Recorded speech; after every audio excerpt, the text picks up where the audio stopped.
Good evening, church. Kia ora, kia ora. I trust that you are well. Praise the Lord for us gathering today as we gather around His Word and also worship of His wonderful name. Let me begin in a word of prayer before we get into our devotion for this evening. Let us pray. Father, we thank you that you are a good God. We thank you that you are faithful, that your mercies are made new every morning as your scripture declares, and the fact that we can come this evening to praise you, to be encouraged by your word is a testament to your grace. Thank you for your Son, Jesus Christ, and what he has done on the cross for us. For it's only by him that we can call one another brothers and sisters in Christ. Thank you, Father, for salvation that's found alone in your Son. And as we go through this devotion, I pray, Lord, that it will be a time of encouragement, a time of stirring, and also a time of challenging as well for us, Father. We bless your name. In Jesus' name we pray. Amen. Amen. Please, if you have your Bibles with you, turn to Psalm 61. And this evening we'll be looking at verses 1 and 2. For our Samoan Bible readers, Salamo wono se fulutasi, vai upumua mua malelua. Psalm 61, verses 1 and 2. Salamo wono se fulutasi, vai upumua mua malelua. And just as you're turning, I'll give a brief context of this psalm. Now, we know that as we've been going through the book of Psalms, we link David's psalms back to historical events or the time of David's life. Psalm 61 does not give us that clear connection to David's life or details of any events of David's life. But there are some studies that show that this psalm was composed after David's evacuation during the rebellion of Absalom. And this is found in 2 Samuel chapter 15, verses 13 to 14. However, it is still unclear. David begins the psalm, though, with a prayer unto the Lord to hear his request. David, being displaced and overwhelmed, leads him to write this psalm. Can I ask our English Bible readers, please, to read Psalm 61, verses 1 and 2, followed by our Samoan Bible readers. Our English Bible readers, please, Psalm 61, verses 1 and 2. Ia. Hear my cry, O God, attend to my prayer. From the end of the earth I will cry to you. When my heart is overwhelmed, lead me to the rock that is higher than I. Our Samoan Bible readers, please, Salamo wono se fulutasi, vai upumua mua malelua. Ia. Yes, why? Ye efa fo maila walama. Ye eliu maila stalo. Utawala watu ya te oe aimata angonimu. E hafa vai bailu kostu.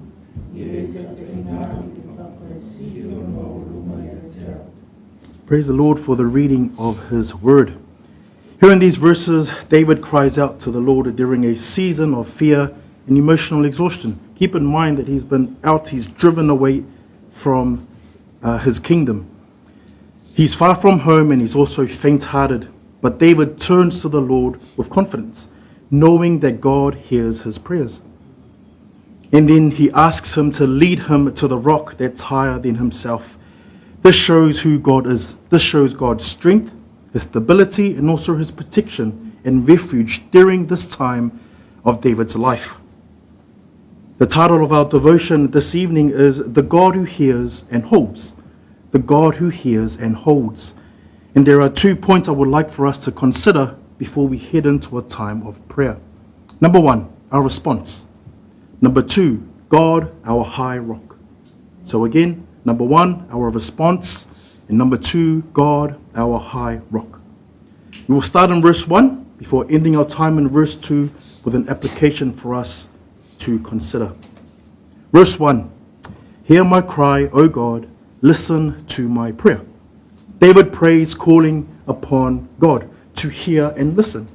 And although the God is the God of Israel, the nation, he also knows that God is an intimate God too. He is David's God. David called upon him as a child. David calls upon him like a child will call his father when needing help. And David's prayer is offered with hope that the Lord will hear and respond to him. Jesus taught his disciples to address God not only in a reverent manner, but also intimately. He taught them to say, Father, hallowed be your name. Luke chapter 11, verse 2. He also compares God to a father who gives good gifts to his children. Luke chapter 11, verses 11 to 13. The Apostle Paul writes that God has sent the Spirit of Jesus into the hearts of believers, causing them to address God as Abba, Father, which is found in Galatians chapter 4, verse 6. Only those who are born into the family of God by trusting in Jesus Christ can say with security and assurance that God is their Father. John chapter 12 to chapter 13. In verse 2 of our psalm, we see the prayer request of David. It reads this: From the ends of the earth I will call to you. When my heart is faint, lead me to the rock that's higher than I. Though this psalm is not connected to an event, we can see that David is far away from home and he is seeking refuge. He is seeking refreshment. Some again connects the psalm to the incident of Absalom, where David fled to the Mount of Olives, 2 Samuel chapter 15, verse 30. And that may be the inspiration of this psalm. The expression, the ends of the earth, implies that David feels displaced and homesick. So in modern English, the person might say, in the middle of nowhere. David, being in the middle of nowhere, cries out to God. We also see that David is feeling overwhelmed by difficult circumstances. To be faint of heart means David was growing fearful and weak. Now, the Hebrew word for this means covered up or fading away. So he's slowly depleting away. His energy, his confidence is slowly depleting away. And to avoid this, David prays that only God will provide him with rescue and also stability. And at the same time, these words give the truth about who God is, that he is David's sanctuary, that God himself is David's high rock, his refuge, and his protection.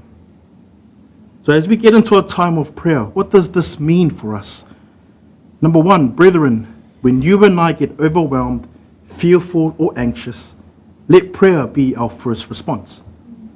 This means we don't run to worry, we don't run to busyness or people, but we run to God. Number two, God is the rock higher than I. In times of family stress or worry, let us pray that God will be our stability, our strength, and refuge. I like how other studies suggest that God, being our high rock, will lift us higher than our problems so we can get a better view. So again, number one, brethren, when we get overwhelmed, fearful, or anxious, let prayer be our first response. Number two, God is the rock that is higher than I. I'll hand it over to the team for a time of worship before we head into our time of corporate prayer.